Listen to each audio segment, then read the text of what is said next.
Hello les investisseurs, j'espère que vous allez bien et je vous retrouve pour cet épisode que je vous fais un petit peu à la dernière minute. On est jeudi 30 juillet, juste avant l'ouverture des marchés. Je vous la posterai, je pense, vendredi. Et je vous la fais notamment avec le Nasdaq qui hier nous a quand même fermé.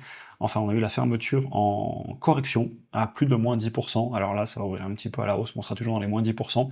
Et je voulais vous en reparler avant le week-end. Je pense que la prochaine vidéo que je posterai, ce sera à partir peut-être de lundi ou mardi plutôt prochain. L'objectif de cette vidéo, du coup, c'est de faire pas mal de rappels fondamentaux. On va regarder aussi quelques graphiques, mais l'idée, c'est d'ouvrir un petit peu le débat, parce qu'il y avait beaucoup d'actions qui étaient quand même assez chères. Et d'ailleurs, la vidéo est déclenchée parce que j'en parlais ce matin dans le school, dans une autre vidéo, du coup, que sur juillet, au final, j'ai eu assez peu d'achats. Alors, il y avait des entreprises au prix cible, mais j'ai beaucoup de positions qui étaient déjà finies. Et j'ai pu déclencher des achats ce matin enfin, et j'attends d'autres actions. Par exemple, on a Apple qui va publier demain. On a aussi Amazon que j'attends avec impatience, vous le savez, d'avoir les résultats et pourquoi pas continuer mes achats. J'avais pas mal acheté il y a quelques mois, notamment en avril. Mais ça fait du bien que les marchés corrigent un peu. Et c'était l'objectif aussi d'en reparler, que des fois vous avez de la peur, des fois vous avez de l'euphorie, les sentiments sur le marché, ça tourne, et c'est à nous de s'adapter. Par exemple, c'était en live il y a quelques mois, on parlait de Micron, très belle entreprise qui voit une demande absolument énorme sur la RAM hein, notamment, et c'était dans les 1100 ou 1200 qu'on me demandait ce que j'en pensais. Et bonne nouvelle, on vient de repasser sous les 800. Quand j'avais fait l'analyse, à partir des 800, je commençais à pouvoir sortir le dossier pour m'y intéresser. Et on en reparlait, c'est quand même très violent, parce que regardez les chutes que ça fait, on est sur des moins 40% en quelques semaines. Et in fine, si l'action allait monter, on n'y peut rien. Vous voyez, je prenais aussi l'exemple que je vous montre beaucoup en ce moment, c'est Google. Qu'est-ce qu'on y peut que le marché et aller nous mettre Google à 400? C'est l'offre et la demande à tout moment. Personnellement, même à 330, j'y vais pas. Alors je la conserve, la position, et il y en a plein des comme ça que je pourrais vous citer, et puis allons-y, Google à 400, Google à 800, Google à 1200. Il y a un moment, en fait, on est juste obligé, des fois, de pas acheter, et c'est OK, et des fois d'acheter. Et là, on recommence à acheter parce que, vous l'avez vu, le moins 11% sur le Nasdaq, il commence à faire qu'on a des actions qui arrivent au prix. Pareil, Amazon, 270, j'y peux rien que le marché me la mette à ce prix-là. Et pendant toute la baisse, on n'arrête pas de se dire ah c'est bon, c'est le bon moment, là elle est au bon prix, là elle est au bon prix. Ouais, mais ça c'est du là elle est au bon prix, c'est pas du rationnel, c'est de l'émotionnel, c'est ah je veux pas rater le train, je l'ai déjà raté une première fois. Non, chacun a son prix à payer, moi on n'y est pas encore, on verra avec les résultats. Et pourquoi je vous parle de tout ça? Tout simplement parce que regardez les variations au quotidien. À part se mettre dans un état émotionnel où on va déclencher une analyse parce que ah ça monte, qu'est-ce qu'on en pense, ou ah ça baisse, qu'est-ce qu'on en pense, ça apporte pas grand-chose à mon avis sur le court terme. Par contre, maintenant, acheter sur le long terme, on sait que les entreprises, d'ailleurs même les indices, hein, puisque vous additionnez tous les bénéfices par action de chaque entreprise, ou tout le cash flow généré par toutes les entreprises d'un indice, on sait que sur le long terme, ça finira par être valorisé à un multiple de la capacité du business à nous générer du cash dans le futur. Et donc, quand on est en forte baisse, comme en avril dernier, parfait, on peut acheter. Et ça peut être contre-intuitif, parce que justement, c'est dans ces moments de baisse que c'est là que ça devient dur d'acheter.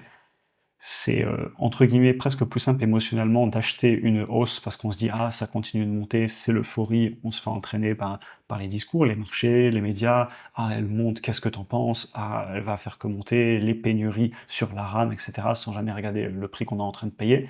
Et à l'inverse, quand ça baisse, on se dit oh non, là c'était le conflit, l'année d'avant c'était les taxes douanières.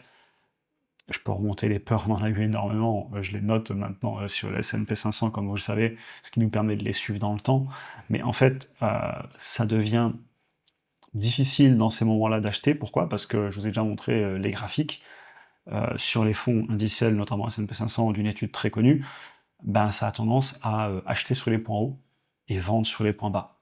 Et c'est contre-intuitif, et c'est pas simple de faire l'inverse, c'est pour ça que je vous refais cette vidéo fondamentale. Et en fait, une fois que j'ai dit ça, je comprends que je peux être mon meilleur allié et mon pire ennemi. Et c'est ce que disait Benjamin Graham, résister au marché qui nous dit vendez tout, c'est la bulle sur l'intelligence artificielle, les capex sont trop élevés, alors que peut-être qu'à ce moment-là, on est en train d'avoir des boîtes qui certes investissent en CAPEX, mais qui sont à des prix massacrés, parce que d'après notre modèle de valorisation, on est au bon prix, et parce que le marché n'en veut pas en ce moment, parce qu'il y a des peurs. Encore une fois, hein, j'arrête pas de vous dire que dès qu'Amazon elle touche mon prix cible, je vais y aller, qui est actuellement juste sous les 220, et peut-être qu'après les résultats, il va monter. Vous savez que je vous partage régulièrement les achats que je fais. Euh, et à l'inverse, c'est à nous aussi de ne pas être notre pire ennemi quand on est sur les plus hauts, où tout est en train de monter et payer par un prix, entre guillemets, n'importe quel prix. Et je dis n'importe quel prix, entre guillemets, dans le sens n'importe quel prix, parce qu'on n'a pas noté combien on est prêt à payer. Le problème, c'est pas vraiment le prix qu'on paye, tout le monde a des avis différents. On n'a pas tous les mêmes analyses. Le problème, c'est de pas l'avoir noté. Le problème, c'est de ne pas retenir que ce qu'on paie, c'est le prix, et que ce qu'on obtient, c'est la valeur.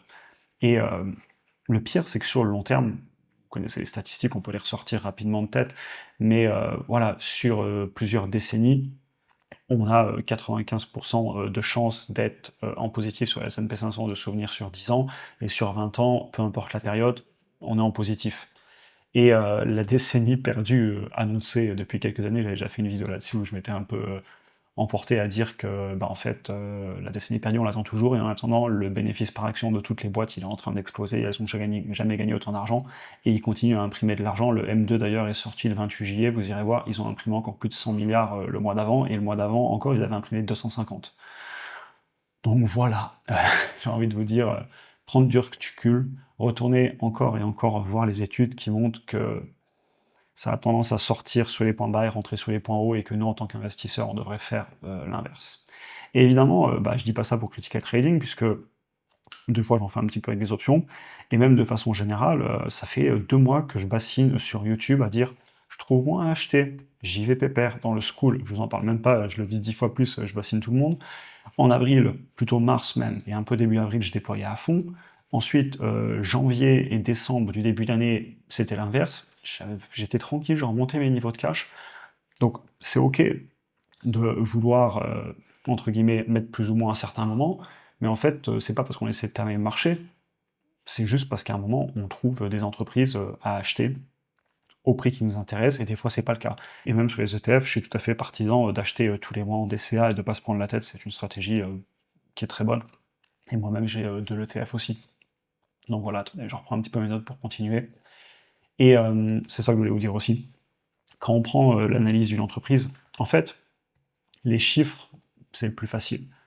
J'en fais souvent sur YouTube, comme vous le savez. Je partage souvent les prix qui m'intéressent sur telle et telle action.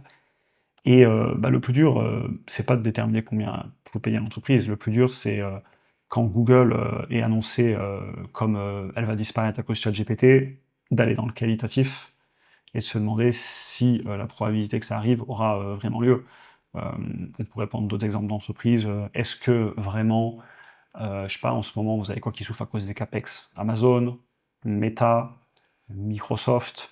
Est-ce que ces entreprises, quand on regarde la dette, le CAPEX, les investissements en cours, les promesses d'investissement futurs qui sont aussi données dans les documents financiers, et par exemple, vous prenez un Meta ou un Amazon ou un Microsoft, on sait combien ils sont engagés à dépenser en investissement pour les serveurs, et vous divisez ça sur 5 à 10 ans, et vous prenez les operating cash flow en face, a priori, à moins que le business disparaisse demain, en fait, c'est finançable.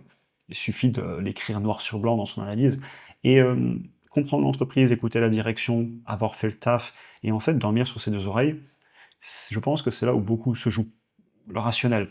C'est-à-dire que quand Google était à 400, bah, on va prendre une autre que Google, on pourrait parler tiens, de Nvidia, que j'aime beaucoup, que j'aimerais acheter, mais qui est trop cher. Ça fait des mois que je dis qu'elle est trop chère, et bah, je suis patient dessus. Si elle veut venir toucher les 150, 160, là on discuterait, j'en avais acheté à l'époque à 100.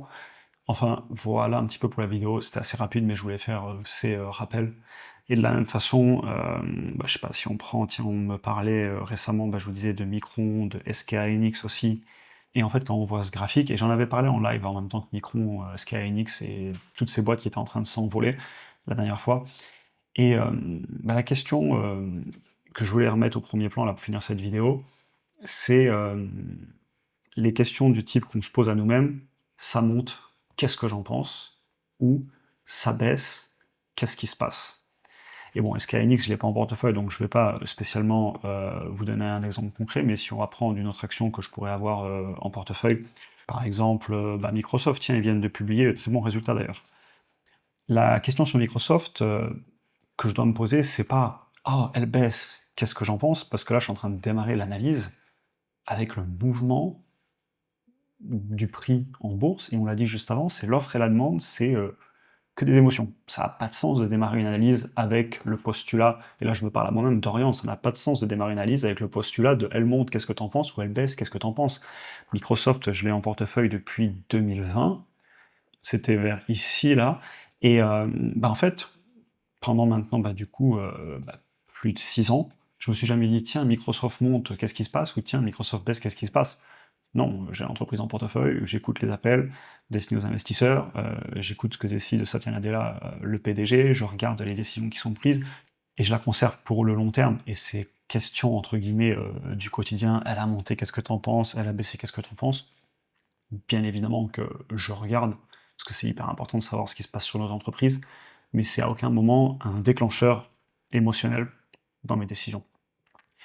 Donc voilà, j'espère que cette vidéo vous aura plu, j'en fais rarement des comme ça. Je me suis dit: «Fais un truc un peu différent, dites-moi ce que vous en avez pensé», et au final, appliquer sa stratégie. Chacun a la sienne, chacun a sa façon de valoriser. Moi, j'ai des fichiers parce que j'aime bien les conserver, les copier tous les 3 mois pour avoir un suivi dans le temps, et ensuite, appliquer, sa stratégie, mener ses recherches, déterminer le prix qu'on est prêt à payer, et ensuite, appliquer. Acheter sous le prix cible, parce qu'on sait ce qu'on achète qualitativement et quantitativement, et ensuite construire tranquillement ses positions, être patient et surtout pas trop se faire balader par le marché. Donc voilà, le Nasdaq corrige, tant mieux, ça rouvre des achats. J'espère que les résultats seront bons sur Amazon, et qu'elle corrigera, comme ça pourquoi pas rentrer à nouveau dessus. Et puis d'autres actions dont on parle au quotidien, on a fait plein d'analyses récemment, on avait parlé dans le divertissement de Netflix, je sais que pas mal été intéressé. On a fait plusieurs logiciels aussi. En boîte européenne, on avait reparlé de LVMH, j'avais dû reparler d'ASML il y a pas longtemps, etc. Donc voilà, il y a plein de belles boîtes. Dans ces moments-là, quand ça corrige, essayez de le plus possible s'en détacher, accepter que c'est hors de notre contrôle, et puis au pire, dézoomer un petit peu, regarder où on était à l'époque, et se dire que globalement, si on a un horizon de temps assez long, bon, ça va, on est content d'être investi, et les patrimoines nous en remercient. Écoutez, j'espère que cette vidéo un petit peu improvisée vous aura plu. N'hésitez pas à me dire ce que vous en pensez en commentaire. Je vous souhaite une excellente journée à tous, et à très bientôt pour un prochain épisode.